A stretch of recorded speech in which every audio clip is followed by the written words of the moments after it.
And now we'll begin with the Q&A session. If you haven't already done so, please submit any questions in the Q&A box, and we'll do our very best to get all the questions answered if we have time. So with that, we'll go ahead and start off with the first question. And get here, move some things around here.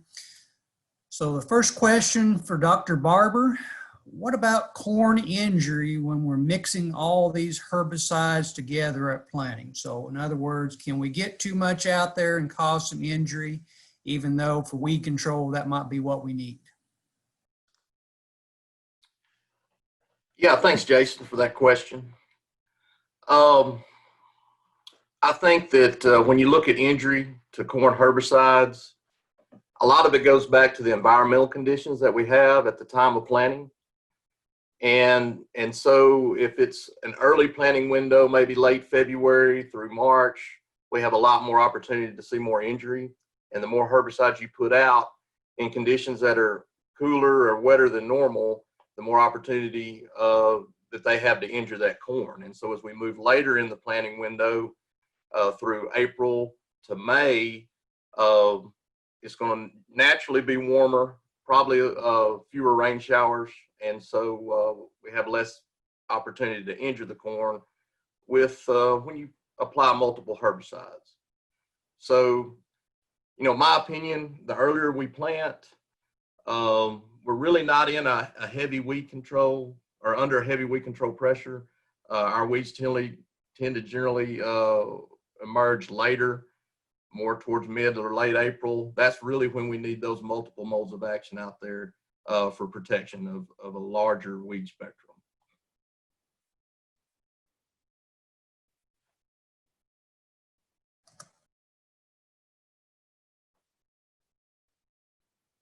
I accidentally muted myself there.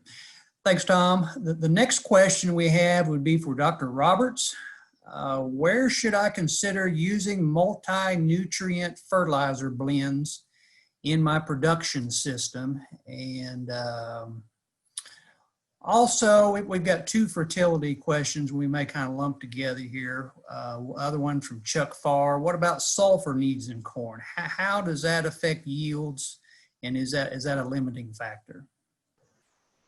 Thank you, Jason. So to address the multi-nutrient fertilizer question, we've tested several multi-nutrient fertilizer blends that include phosphorus, sulfur, nitrogen, and zinc. There is a place for these particular types of fertilizers. I think the one thing that you need to consider is most of them, you're going to have one dominant nutrient that's going to make up the majority of the blend.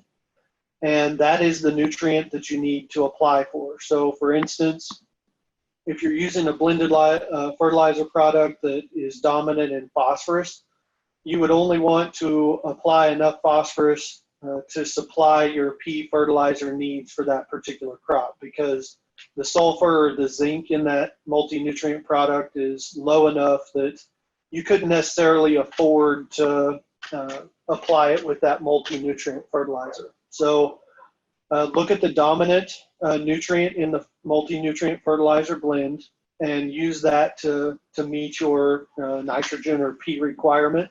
And then if you have to supplement zinc or sulfur from another source, that's going to be the best approach. To address the next question on sulfur, most places in Arkansas, we're only going to see a true sulfur deficiency in corn when we have very sandy, well-drained soils. Those can be very common in our corn production systems. A couple of things to think about: you know, sulfur in corn, 225 to 250 bushel corn crop only uses about 30 to 40 pounds of sulfur, and only about 10 to 15 of those pounds get translocated to the grain and removed each year. So the majority of the sulfur that the corn plant needs actually remains in the residue and is just cycled back each year. Now, having said that, soil organic matter is going to be the primary source of the sulfur for our crops to take up and utilize. And that's really what we need to focus on when we're thinking about managing sulfur. So when we look at sandy soils, they tend to have high leaching potential, so sulfate loss is increased. And they also tend to have low soil organic matter, which is the source of our sulfur. But they typically can, supply anywhere from 15 to 20 pounds. And so in those cases, when you're supplementing, sulfur to your corn crops, 100 pounds of ammonium sulfate, which would apply 24 units of sulfur, is usually adequate to take care of any sulfur needs that, a 200 plus corn crop would need. All right. Well, thank you very much, Trent. Appreciate it. That's good information. Let's go back up here. Also, Trent, I guess while we're talking about fertility, we have a lot of fertility questions here. Dennis Wood has a question here. What is the best nitrogen rate for pre-plant corn to maximize our yields? So pre-plant nitrogen rates on corn we've lowered considerably. Part of the reason for that is our research has indicated that the longer that particular pre-plant nitrogen is out there, the more likely it is to be lost rather than taken up by the corn plant. So our revised pre-plant recommendations are 30 to 45 units of nitrogen pre-plant incorporated on a silt loam or a sandy loam soil. And then we're going to go 45 to 60 units pre-plant incorporated on a heavier, silty clay loam or clay loam soil. So those are just some things to keep in mind. What I try to tell people is any nitrogen that you can move in season is going to be used much more efficiently. And all we really want to do with that pre-plant is provide us some insurance or some buffer until we can get that side dress nitrogen applied. All right. Well, thank you, Dr. Roberts. Our next question is from Tommy Young, and it's directed towards Dr. Purcell. So when is your the demonstration you gave, when is that readily available to producers? Or can they utilize that today or for this coming season? That's a great question. Trent Roberts and I are working on that now. We certainly have very good data that shows the tissue nitrogen breakpoint. Trent talked about that in his presentation, and I mentioned it also. And that information is certainly readily available. The information related to the drone is something that we're still working on. We can come up with, using the information that I showed, very good information that shows at what point the DGCI value, the intensity of greenness value becomes critical. And that tells us that we're short on nitrogen, but it doesn't tell us how much nitrogen we need to apply. So we can incorporate that information about what kind of the breakpoints are for the tissue nitrogen and the breakpoints for the DGCI, the intensity of greenness from the drone. But it doesn't tell us how much we need to apply. I think that Dr. Roberts and I, along with you, Dr. Kelly, can work together to see if we can maybe produce a fact sheet or provide some more information that's available to growers for their use. Most definitely, Larry, that's a good idea. Our next question would be directed towards Dr. Barber from Stuart Runzick. What do you think about waiting until you get a stand of corn before applying any herbicide? I know that's sometimes we get a lot of rain, flooding. If you put a lot of herbicide down, have to replant, do we lose everything? Do we have to start completely back over? So what's your thoughts on the thought of getting a stand first and then applying some herbicides? Yeah, Stuart, that's a great question. And I get that question a lot.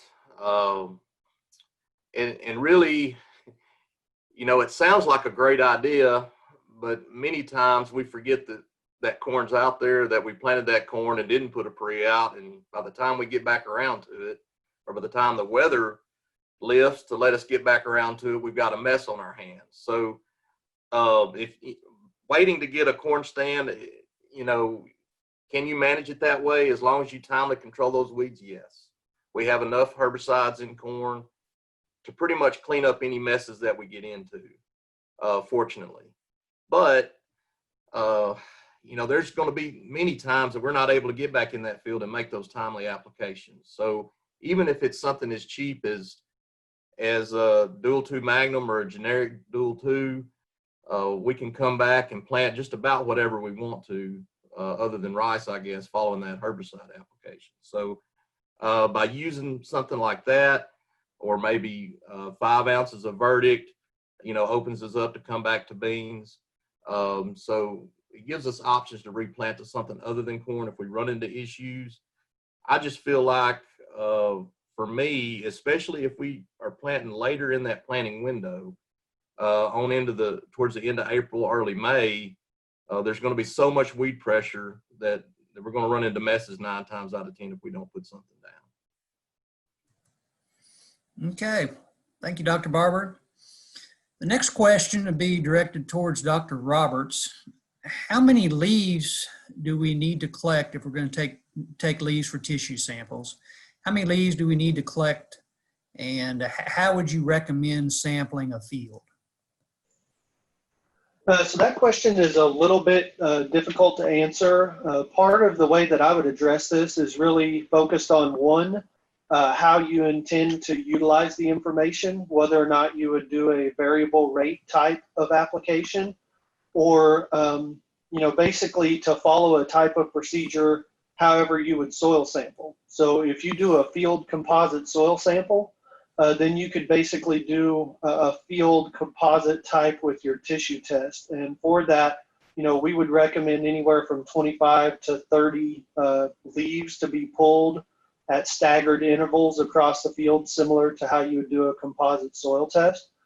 If you do grids, or not necessarily grids, but zone type of nutrient management, then you could utilize those same zones, and we would need at least 5 leaves per zone or per sample that are evenly spaced and represent the area of interest.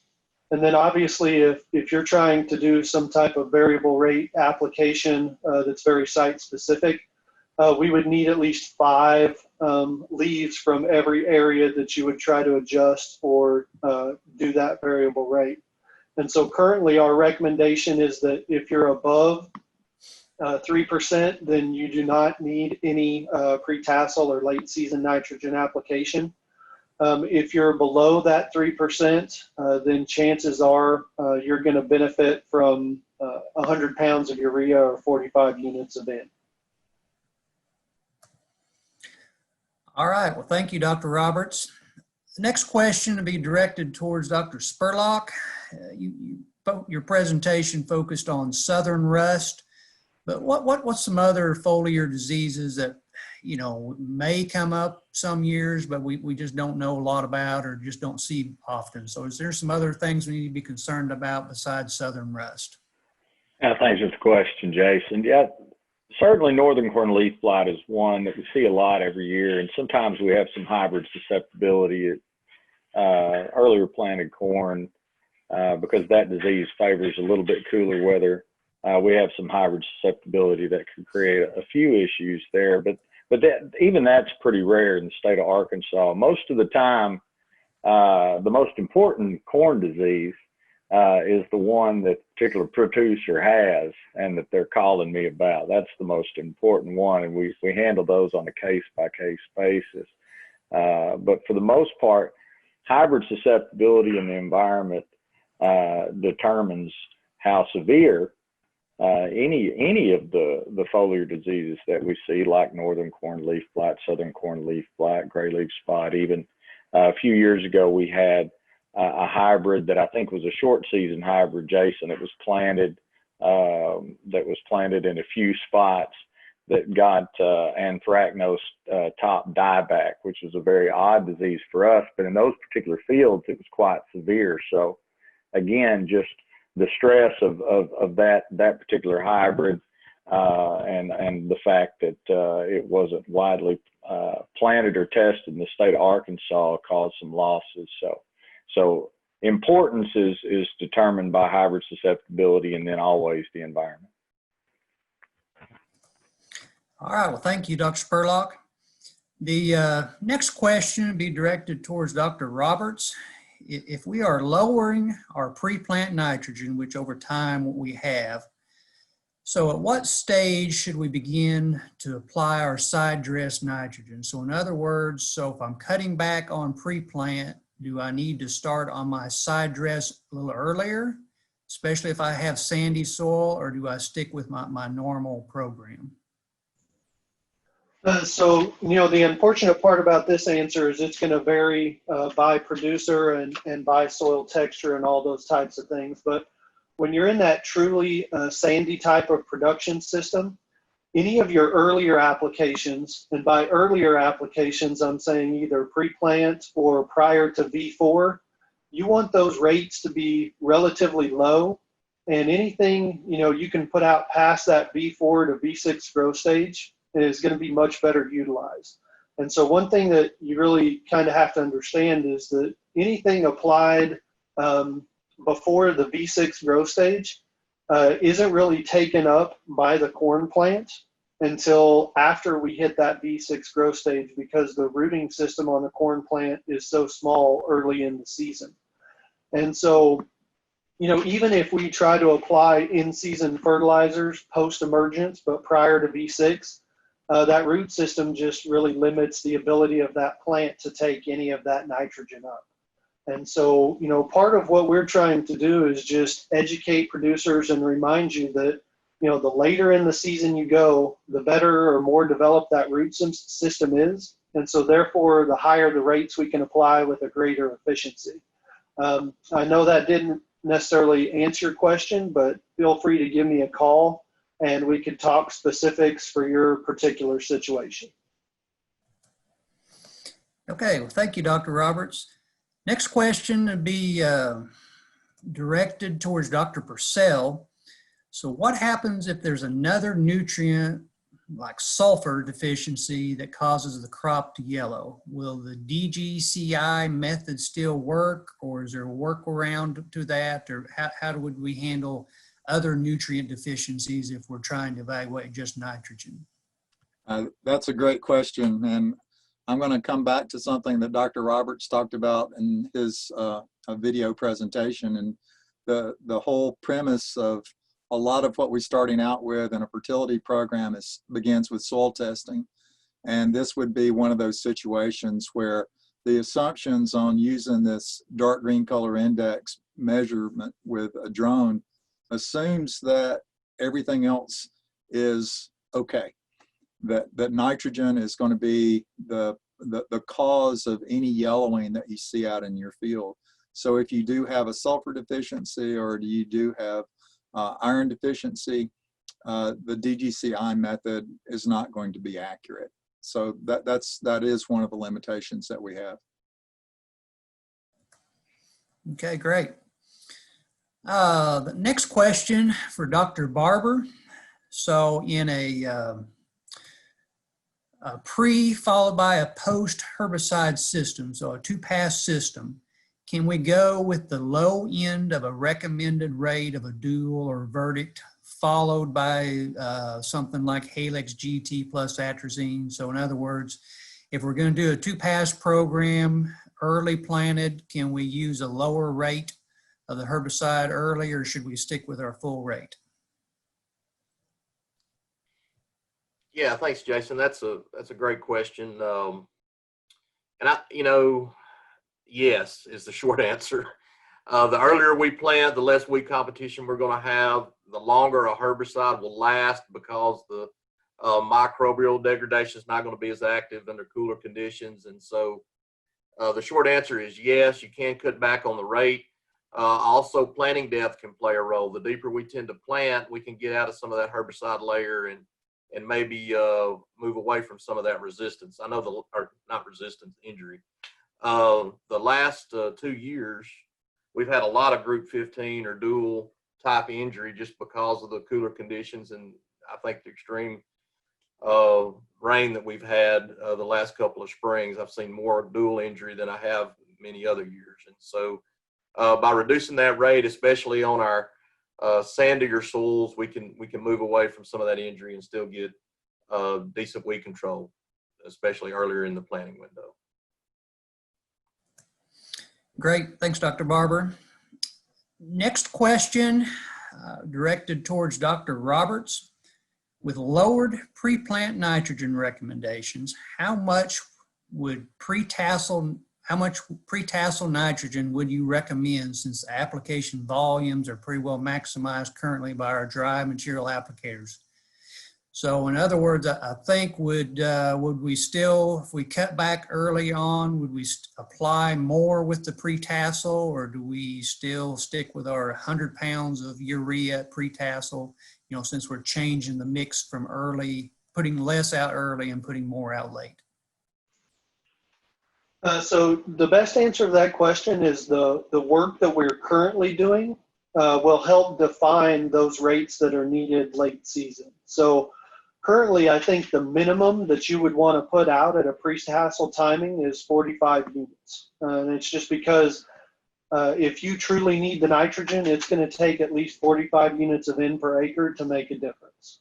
The current work that we're doing, as we alluded to with the calibration step, will allow us to use that tissue test or the DGCI drone imagery to tell you exactly how much a pre-tassel application shot is needed.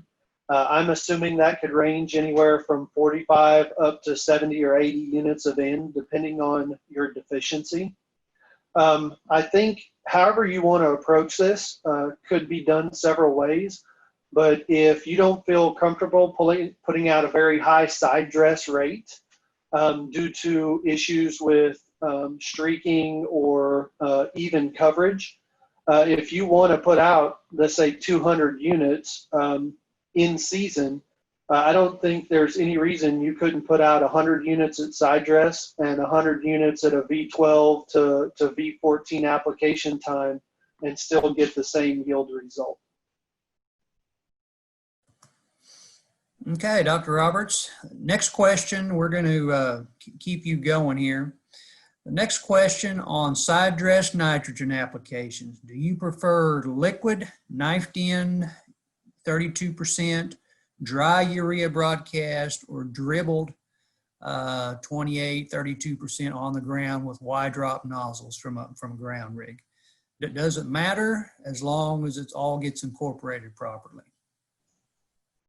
So what I would say is that considering if everything is incorporated properly, there should be no difference between those fertilizer products. The one thing that I will remind you of is anytime that you use UAN, at least 1/4 of the nitrogen in a UAN product exists in the form of nitrate.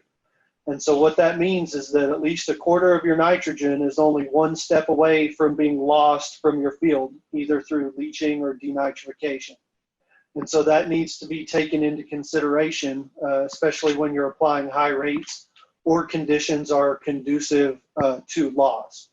You know, the problem is there's no perfect nitrogen fertilizer source. UAN knifed in, you know, is a great source, but you do have the leaching and denitrification loss, whereas if you use broadcast urea, you could potentially have ammonia volatilization loss or runoff.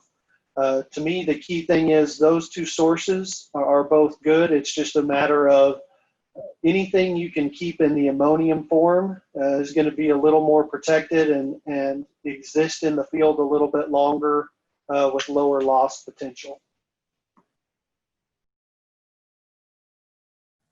All right, well, thank you, Dr. Roberts. And let's see here if we got any more questions here. Dr. Barber, one question here. Have you been able to work with the experimental corn pre-emerge herbicide difenosil? I'm not sure I'm saying that correctly, but if you have, what did you think of its effectiveness as an option for rotation of our current chemistries to help against weed resistance? All right. Well, yes, thanks for that question. I have actually, this year was our first year to look at that product. I do believe Helm Agro is looking or trying to get a registration for that. prior or before next year, maybe. We've looked at it as a burn down and just in general on some bare ground, just on weeds to see what kind of weed spectrum we're able to target with that particular herbicide. It is a PPO herbicide, and so it works on many of the weeds that Sharpen may work on. Unfortunately, if you're farming in a county that has PPO resistant Palmer amaranth, it's not going to give us much help on that. Where I looked at it in a bare ground scenario, just on some target weeds, it does kill Palmer amaranth that's not resistant to PPO. So it is an option, or it will be in those areas. Again, we didn't really look at it in corn, just in a burn down window. I think it's going to have a fit. Again, if we can use it in corn, it may be something we can add to a program to spice it up right before planting. And then we're going to look at it as a desiccant as well in soybeans. So we haven't got that out yet, but we are looking at it, but this is our first year. All right, well, thank you, Tom.